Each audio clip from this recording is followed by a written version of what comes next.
Regional Medical Center presents WildAir.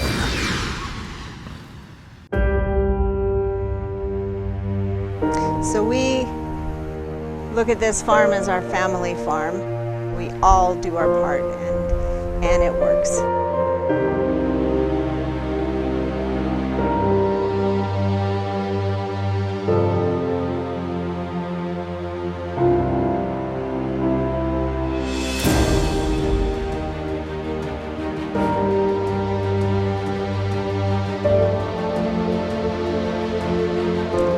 So here we are on the Batty Farm. We're out here in the cornfield today, and this is our family farm. This is my oldest son, Clay. He's helping me out today. I also have a couple of my daughters who are turning sprinklers. This has been a great family project, I guess you could say. We bought the farm back in 1993, was it 93, 92? And we decided that we wanted a way to help our children learn how to work and give them something to do. We didn't want them sitting in front of the TV. And that's how Joe was raised, and that's how my father was raised, and so we kind of wanted to do that. So my first tractor driving experience, we're sitting at home and Dad shows up with this open cab International 70 tractor, and I'm thinking, sweet, I get to learn to drive a tractor. This is going to be awesome. Well, little did I know he wanted me to cultivate corn. We don't cultivate corn anymore because it's all Roundup ready. You can control the weeds way easier. Back in the day, we didn't have that, and so we have this machine that you'd pull behind a tractor, and it digs up the ground in between the rows, and so it basically weeds it. And the problem with that is if you get over too far, it also digs up the corn. So that was my first tractor driving experience, is he put me on this tractor with a cultivator and sent me up and down the rows trying to cultivate all the weeds in between. But I didn't do so good. That was one of those experiences at the time I hated. But being a dad now and seeing, that couldn't have been easy for my dad to do, to put his son out there and give him an experience. But I mean, I learned from it. It taught me a lesson. And it wasn't until years later that he told me that even though we probably lost, I don't know, 1/8 of the crop to burying it and digging it up, he said it was really one of the best corn years that he'd had. And so, one of the things here on the farm, we believe that, we're stewards of the land right now, but ultimately, there's a God in charge, and we just try to leave it a little better than when we got it, and we know who's in charge and helping us out ultimately.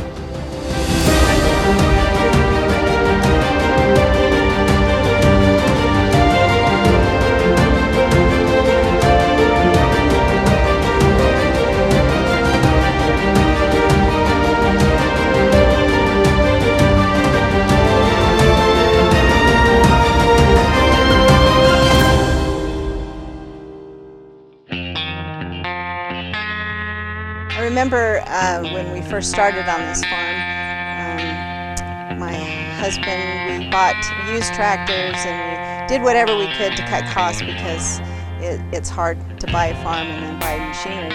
But as the years have gone on, he has been very pro technology on the farm, and so today we have GPSs in our and satellite systems that actually drive the tractor, and assisted steering. And so there's a lot of technology here. And behind me there's a sprinkler, and we're going to go ahead and start the sprinkler. One of the advantages of technology is being able to start these pivots from a phone. You have full control of whatever's going on just by the push of a button. It shows this pivot right here.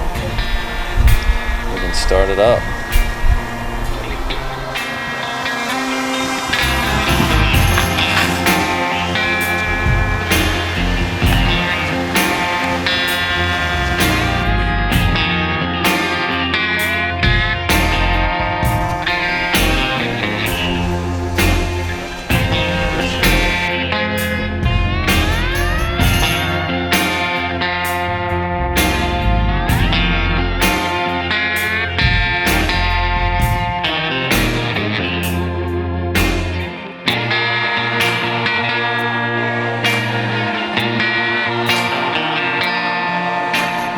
Okay, well, let's go check our water meters. We've got, can show you how we measure the water in our soil.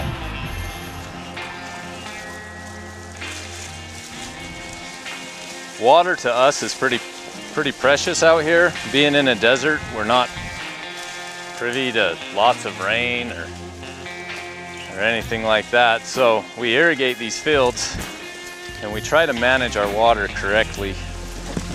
Every day we're looking at weather patterns, we're looking at evapotranspiration tables so that we know exactly how much water this corn crop is going to use. And we use these meters in here that we're going to look at so that we can monitor the water that's in the soil. We don't want to put out excess water simply because, you know, we don't have a lot of it. We're trying to do the best that we can for our environment. So these are the tensiometers. Depending on how many fields we're farming, we've got 3. This year we just did 2. So they go in the ground at different depths. We've got a 12-inch here and a 24-inch that go down into the soil. And in some of the other fields, we've got a 6-inch that goes down. So what they do is they give us a reading on how much water the roots are pulling out from the soil. They pull so much water, and I can read and see how wet they are. So these ones, the 12-inch here, says it's at about 12. We say about a percentage, about 12%, and which is saying that the soil is more wet right now. In the summer when the roots are pulling a lot of water, it's really hard to keep these wet. They'll be up sometimes about 50–60%, which means it's really, really dry, and that's when we keep the water on. So I've been reading these for a couple years, and I help my dad determine when we turn on and off the pivots and what needs to go in here. Since I'm walking through the corn, I can tell him if there's corn getting laid down by elk, or if there's bugs that need to be knocked off, or if it's looking a little dry and sad, put more water on. So this one's 12, and this one, the 24-inch, is at about 24. So that gives us a reading to say overall this field is nice and wet. We're getting to the point where the corn is not pulling quite as much water out of the soil. It's mature, and the stalks are starting to die off, and it's getting ready so we can harvest the ears. One of the whole reasons for monitoring the soil water is the inputs we put in there, the fertilizer, things like that, they're expensive. And the last thing you want to do is push all that below the root zone. This corn plant can only take in, you know, the nutrients or the water that's within that root zone. And so that's why we monitor the water, is we want to be, you know, responsible with the products that we're putting on. We hate to see that nitrogen or phosphorus or any of those fertilizers, you know, get pushed down any further than they have to.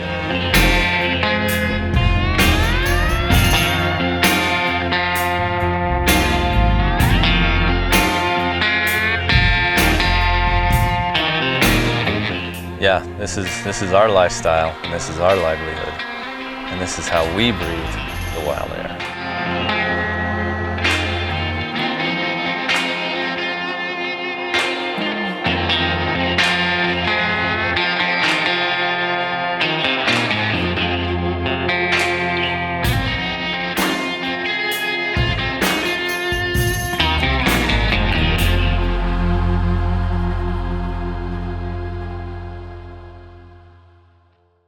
Just get home from work to find your child is ill? No need to worry. Dr. Matt Bowen now has extended hours to help you and your family with their healthcare needs. Monday through Thursday, his clinic is open from 8 a.m. until 6 p.m., from 8 a.m. until 4:30 p.m. on Friday, and 9 a.m. until 1 p.m. on Saturday.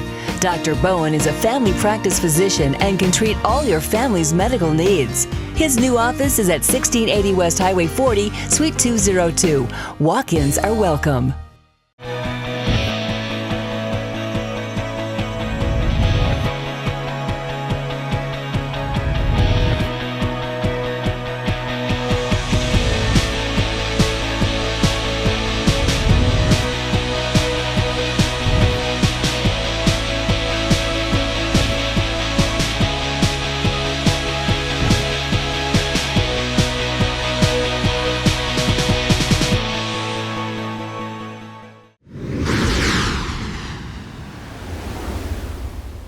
My name is James Newby. My name is John Davis. My name is Brandon Park. I judge Deutsch Draathaars.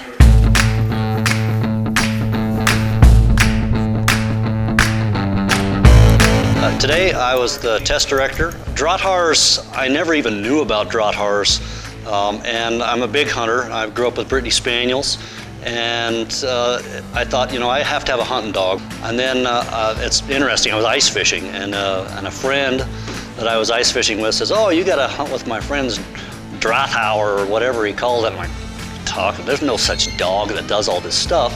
And I didn't believe it. And I said, "Well, you got to take me hunting. I'm not buying what you're selling." And so we went hunting, and lo and behold, this dog was just awesome. And I said, "Man, I guess that's the dog for me. It really does it all. It's a truly versatile dog." Today it was an HCP test, and we have two different areas of this. Basically, we have a field part, and we have a water part that goes with this, and then some obedience that works in there with it that's evaluated all day long. So today we were in group number 1. We had 4 dogs to evaluate in our group. We started out in the field session where the dogs go out and they put on a nice little field search. We're looking for how they cover both short cover and tall cover, thick cover, light cover, see how they move around, how they use the wind, how they use their nose to find game. And then we moved over to a drag situation where the dogs have to follow a track that has been laid by the judge. There's a rabbit at the end, and the dog is then required to pick the rabbit up and then bring it all the way back to the handler. And it's about 300 to 320 meters, depending on who's walking the track. And they come back and they need to present the game properly. That's part of the training. Not only finding it, but coming back and making sure that the handler says, here's your game, I'm happy to have it for you. And you got it, you put it in your bag, and then you're back to hunting. We then moved over to the water portion of our test, which is quite important in rounding out these dogs. This is a puppy test still, but it's more of an advanced puppy test. We want the dogs, when they finish with this test, to be able to hunt almost anything that we put them behind. And so there's multiple retrieves of ducks they can, number one, see, and ducks that they also can't see, and ducks that are living that may be a wounded duck situation that the duck swims off into the reeds, and then the dog goes out and works their butt off and knows, well, I'm going to use my nose and I'm going to find this because he's the boss and I love working for him. There's a lot of work that goes into preparing these dogs. I would say it's work, but it's enjoyable. The advantage you get when you test a dog is you train a dog, you have a standard, you have it set to what you need to train your dog for. There's a lot of work goes into it. It takes about, for this test, a good 6 months since spring. It's worthwhile in the end because what you end up with is a better hunting partner, a better dog, a better companion, all the way around, and in the field, in the water, and then also when you're just hanging out with your family and your friends, you just have a more well-rounded dog by going through this training. And so you put in the summer time and you do this, and then you go through your testing, and then you go to hunting season and you lose less birds. I mean, it's a fabulous combination. WildAir from VTV6 Outdoors is presented by Ashley Regional Medical Center.